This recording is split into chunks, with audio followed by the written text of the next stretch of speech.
Now we get into the realm of folklore. We all know what an urban legend is, but have you heard of an agro legend? No, don't click off just yet. This is actually a really cool thing. The term was coined by Russian folklorist Kornei Chukovsky in 1927. He used it to describe legends that were passed down about the atrocities committed during the Russian Civil War. But the term has since been expanded upon to include any story rooted in reality that blurs the line between myth and history, usually involving some element of horror. These stories are frequently retold, but over time the details become so embellished they're almost unrecognizable from the original event. And today we're going to be taking a look at one of these agro legends from Slavic folklore.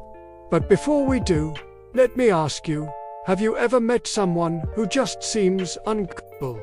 They go through life, dodging every disaster, shaking off every injury, and somehow always ends up on top, despite the odds being stacked against them. When this happens to a stranger, you might think yourself lucky to be merely in their presence while they cheat death. But when it happens to someone you know, a close friend or family member, the sight becomes less awe-inspiring and more terrifying. Because the more they escape death, the more it seems that death itself is holding a personal grudge against them. You see, having someone who's too good for this world to live is cruel not only to the person who can never rest easy, knowing they may outlive everyone they've ever loved, but also to those left behind, who must suffer knowing that there is nothing they can do to help their friend pass on. In modern times, there's a word for this sort of person: immortal. And we all know how movies and books love to play with the concept of immortality. But believe it or not, the idea of an immortal person is not unique to fiction. It's a popular trope because it explores one of humanity's greatest fears: the fear of living forever. In the age of medical advancements and scientific breakthroughs, this fear has only grown stronger. Scientists estimate that if nothing goes wrong, the average human will live for around 78 years. But what if you could somehow live longer than that? What if death had taken a personal vow to keep you alive no matter the cost? Well, that's exactly what happened to Fext. Now, before I continue, it should be noted that Fext isn't so much a character as he is a concept, an embodiment of immortality.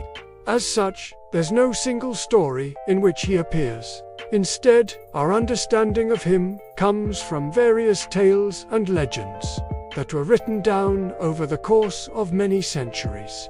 So, although the name Festus may seem familiar, that's probably because he inspired the creation of Dracula's son, immortal Vlad the Impaler. Vlad didn't invent the title of fetish, but he certainly made it infamous. Legend says that Vlad was born under particularly gruesome circumstances. On the night he was born, his father, Vlad III, was decapitated right outside the window of the room where his son was being born. It's not exactly clear why this happened, but some say it was because the prince wasn't quite as ruthless as his father, refusing to participate in the execution of certain Bojars who opposed his reign.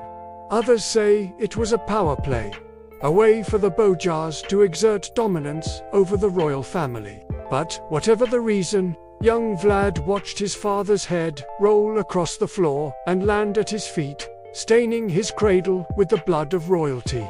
And that wasn't even the beginning of his story. Over the next few decades, he'd find himself imprisoned multiple times, even by his own brother, Yuri, who took advantage of Vlad's absence from the country to usurp the throne. But rather than showing any remorse for his people, Yuri would go on to commit even greater atrocities, torturing merchants and farmers alike, and filling the treasury with gold stolen from widows and orphans. Soon enough, Vlad would rise up to take his rightful place as Prince of Wallachia. But this wouldn't be a friendly takeover.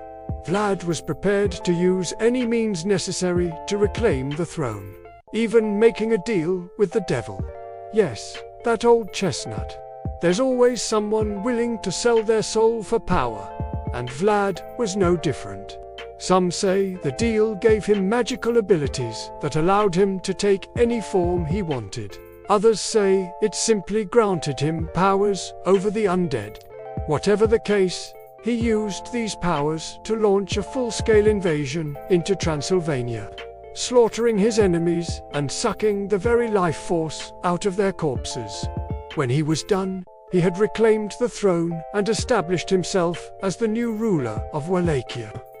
As the years went on, though Vlad would grow tired of his human subjects and set his sights on something more ambitious, namely, ruling over all of Europe. To accomplish this, he led his army of undead soldiers into battle against the Ottomans and crushed them at the Battle of Karansabas. With the Turkish threat neutralized, Vlad turned his attention northward, marching on Hungary and wreaking havoc across the countryside.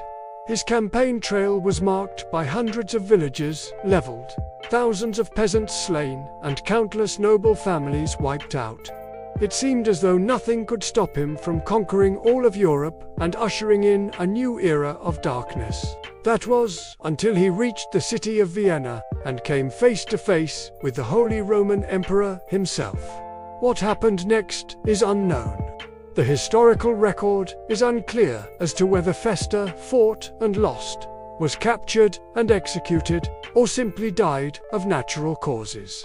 What we do know is that somewhere along the way, he picked up an enemy that would haunt him for the rest of his life. The first mention of this occurred in a letter written by Pope Innocent VIII to King Louis IV of Hungary.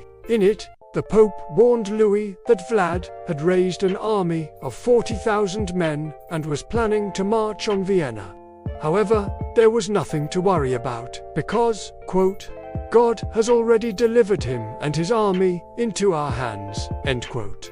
Could this mean that Vlad and his forces were defeated? Perhaps. Or maybe the Pope was referring to the mysterious fog that supposedly engulfed Vienna the night before Vlad arrived.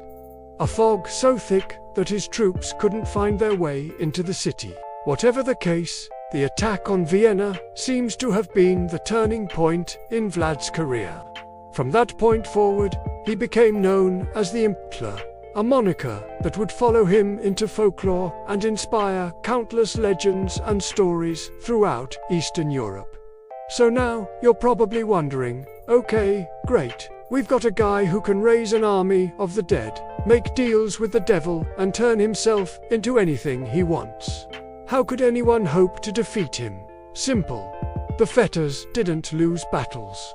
They lost wars. According to Slavic legend, the reason the Ottomans, Hungarians, and Poles were able to defeat the Impaler was not because he lacked strength, skill, or power, but because he was vulnerable to magic and holy relics.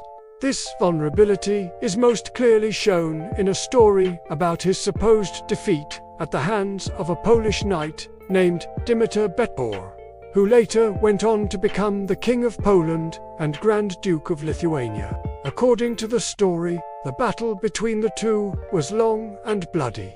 But eventually, Dmitri was able to corner the Impaler and strike him down with a silver stake. The problem was, the Impaler was still able to reanimate his body using necromancy. So Dmitri had to perform an ancient ritual that drove the Impaler mad.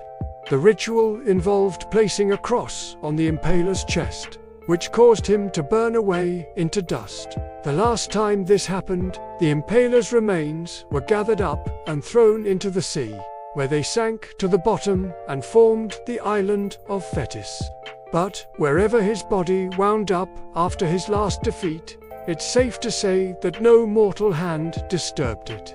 After all, if there's one thing we know about Slavic folklore, it's that stories never stay dead. For more on stories that refuse to stay dead, check out our series on vampires. And as always, thanks for watching.